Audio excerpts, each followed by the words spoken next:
début du festival aujourd'hui, nouvelle mouture de la mise en scène de ce spectacle. Qu'est-ce que ça t'a apporté de travailler avec Elsa Pontonnier sur le spectacle? Et ben en fait, la patte d'Elsa m'a permis de rendre le spectacle encore plus vivant qu'il ne l'était, et puis de transformer en fait un spectacle littéraire en show littéraire. Voilà, ça c'est la chose essentielle, ce qui fait qu'aujourd'hui, dans ce spectacle-là, je danse, je chante, et en plus de jouer la comédie. Donc voilà, Et je suis comblé. effectivement, le show littéraire, c'est sûr, parce que j'ai noté tous les auteurs cités. Ouais. Donc on a Houellebecq, Musso, Proust, Victor Hugo, La Fontaine. On a Charles Péguy, Corneille aussi, mais pas que. Voilà, On a deux on Corneilles a les deux corneilles. pour le prix d'un. Voilà, Voilà. On a Georges Brassens aussi. On a Rosemonde de Gérard. Revent Gérard, oui. Voilà, et Edmond Rostand. Dans toute cette comète d'auteurs, quels sont tes préférés? Ceux dans lesquels tu aimes bien encore te replonger? Alors effectivement c'est horrible parce que tu serais tenté de me dire tous, Ah mais non. non. Ah non, ah bah non, je vais pas te dire tous. Moi. Non? Non, non, non, moi j'ai un tiercé. Je vais te le mettre dans le désordre. Hein. C'est Hugo, La Fontaine et Rostand. C'est pour ça que sur mon affiche, ce sont vraiment ces trois auteurs-là qui, pour moi, voilà, sont des compagnons de route et depuis de longues années. Hugo, pour toute cette vie qu'il a eue, voilà, elle n'a pas été facile la vie de Victor Hugo, et pour moi, ça a été comme un phare, tu sais, qu'on a aux entrées de port. Voilà, dans ma vie, j'ai aussi eu à affronter des épreuves, et ben voilà, avoir dans sa tête la vie de Victor Hugo, on se dit il y aura toujours une solution si on s'accroche, si on se bat. Victor Hugo l'a fait, voilà, pour moi c'est comme un maître de vie. Après Jean de La Fontaine, c'est pour sa légèreté, voilà, et sa manière de croquer en fait son siècle, le XVIIe Ouais. siècle. Et moi j'adore La Fontaine parce qu'il y a une modernité.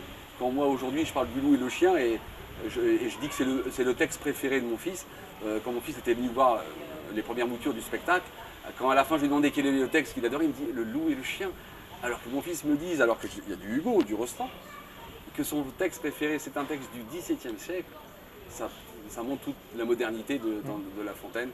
Et puis Rostand, bah, pour son romantisme, parce que quand on entend ce qu'il balance sur le baiser, bon bah voilà quoi. Non, tout à fait. Et du coup, parce que c'est vrai que le prétexte de ce show littéraire, c'est un appel du fils qui est aux États-Unis et qui a le mal de la langue française et qui demande à son père une sélection de textes. Puis après, on apprendra que c'est pour. Ouais, c'est ambigu, on sait pas. C'est hyper C'est ambigu, pour voilà. emballer une petite Pour emballer américaine. une petite américaine. Et du coup, est-ce que c'est réel du coup? Parce que après, on ne sait plus du coup si c'est vrai. Il y a tellement, voilà, il y a tellement ce partage sur scène quand tu es sur scène et voilà sur le Ouais. plateau et voilà tu donnes les textes et voilà et on sent que c'est vraiment un amour de l'amour de la littérature qui t'anime et Ouais. qui parle, qui est là. Est-ce que c'est le vrai prétexte de ce spectacle? Est-ce que tu as reçu un appel de ton fils qui était aux États-Unis? Bah, disons qu'il y a effectivement du vrai. Il y a du vrai. Et même si c'est un prétexte, et comme tous les auteurs, hein, on se sert de faits réels, après qu'on arrange à notre sauce. Mais j'ai pris conscience en fait que l'éloignement, soit d'un être cher, soit d'un pays, nous permettait de savoir où on en était par rapport à ça. Et c'est vrai que pour se rendre compte de l'amour qu'on a, bah, moi j'ai beaucoup voyagé, et c'est vrai que lorsqu'on on s'éloigne de la France, on se rend compte comment ce pays est magnifique, quoi, et comment la langue française est Comment? magnifique. Et alors, comment es-tu tombé dans la langue française avec cet amour de la littérature? Bah, en fait, moi très jeune, je me suis rendu compte, bah, j'étais issu d'un milieu social, voilà, j'ai grandi dans une banlieue, des parents immigrés, et je me suis rendu compte que la langue française et la manière de s'exprimer pouvaient me permettre d'atteindre et de réussir des choses, et c'est vrai, ou d'établir des contacts avec des personnes. Donc ce jour-là où j'ai pris conscience que bien s'exprimer en français, avoir de la culture française pouvait m'aider en fait à monter l'ascenseur social, et ben c'est là où j'ai commencé en fait à me jeter en fait dans la littérature française, et c'est passé par un livre. Alors c'est marrant, j'en parle pas dans ce spectacle, mais tu vois, ta question elle est géniale, parce que peut-être que je rajouterai dans le spectacle. C'est un livre sur lequel je suis tombé dessus qui s'appelle Le Rouge et le Noir de Stendhal. Et c'est sûrement, voilà, tu vois, je me rends compte que Julien, hein, qui n'est pas le vrai prénom de mon fils, qui s'appelle Samuel dans la vie, mais Julien, pour moi, c'est lui qui a été le détonateur, Julien Sorel dans Le Rouge et le Noir. C'est pour ça que je lui rends hommage, en fait, indirect. Le jour où j'ai lu ce bouquin-là, je me suis complètement, en fait, identifié à Julien Sorel, qui venait de parents dans le Doubs là-bas, hein, et qui a monté chaque étape. Donc voilà, tu vois, là je me suis rendu compte que la littérature pouvait en plus me permettre d'une intégration parfaite et surtout me donner en fait comme voilà, un fil rouge pour pouvoir en fait m'émanciper et devenir ce que je suis devenu aujourd'hui, quoi. Et donc du coup, sur ton parcours, tu as intégré une école de théâtre, tu as été élève chez... Jean-Laurent Cochet. Mais en fait, ça s'est fait ça sur le tard. D'accord. J'ai voulu être, moi, comédien à l'âge de 20 ans, mais voilà, j'avais d'autres idées aussi. Je voulais être commerçant, voilà, j'adorais les affaires. Donc, j'ai tenu des boutiques de fringues, j'étais agent immobilier, mais toujours en parallèle, cet amour de théâtre. Donc, j'ai fait beaucoup de théâtre amateur dans des groupes de théâtre où on a joué les grands classiques. Et puis, il y a une dizaine d'années, je voulais vraiment me confronter en fait aux pros. Et j'ai recherché en fait un cours de théâtre et je suis allé voir un ami et je lui ai demandé quel est l'endroit qui est par excellence le top. Et cet ami m'a dit, tu sais, si Jean-Laurent Cochet te retient dans son cours, tu peux te dire que tu es dans, voilà, c'est dans le top du top du théâtre français. Je suis allé rencontrer Jean-Laurent Cochet. J'ai fait une semaine de stage avec lui et puis on a eu une rencontre mais très très forte. Et c'est vraiment énormément apprécié. Et après il m'a ouvert en fait les portes libres de ses cours et donc pendant plusieurs années je venais donner la réplique à ses élèves, tu vois. Et ce qui m'a permis, voilà, j'aimais déjà la littérature, mais lui m'a donné toutes les clés pour pouvoir dire les textes, pour pouvoir encore mieux les apprécier. Et puis voilà, il a été un peu mon mentor parce qu'il m'a dit de lire des choses que je n'avais pas idée de lire, ou des auteurs qu'on n'entend plus parler comme Monterland, des choses comme ça. Voilà, il m'a ouvert encore beaucoup plus la culture.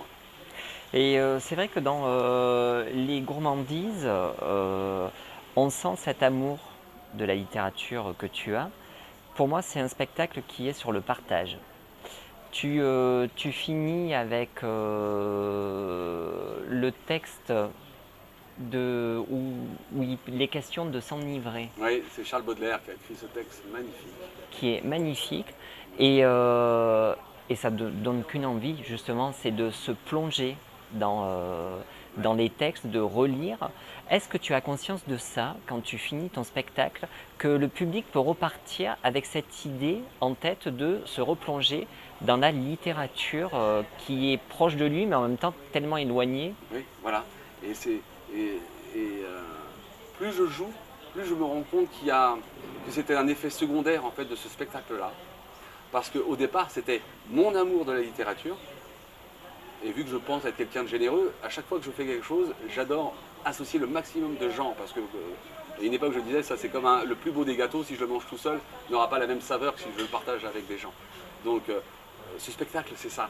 C'est de me dire, moi qui étais très éloigné de par mes origines, que ce soit sociales, de ça, j'ai pu me baigner dans ça, en tirer une force extraordinaire.